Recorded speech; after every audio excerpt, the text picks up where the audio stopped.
Well, I've been in this classroom for a little bit over 15 years and have consistently had problems with the HVAC system in the classroom. And it's a rather large unit. It's as big as a commercial refrigerator, I would say. And it always goes out. The pump will go out on it, and it will take at least a week or more for them to get parts many times. And it always happens at least 2 times a year.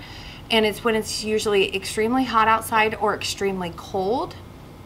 And it's just a lot of workers will then have to come in and out of the classroom. We'll have to rearrange the room.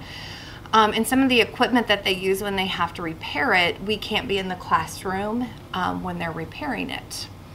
We have to then hopefully find a classroom that's not being used, which is not always the case. Our building is pretty full. But sometimes if we don't have, say, art for the day, or sometimes we've had to use a room in the library that's for makerspace, and we have to completely take our stuff with us.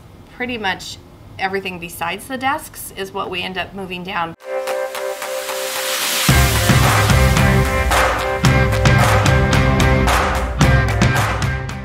Last couple days we've had kids and that's been amazing, but it's been kind of tough for them to get up and move around and do some of those fun activities that we like to do at the beginning of the year because it's just been so warm. Like, we've tried fans, we've had maintenance in there, and maintenance staff is doing amazing, like everything they can, but I'm guessing it's just kind of our old HVAC that can't keep up. Yeah.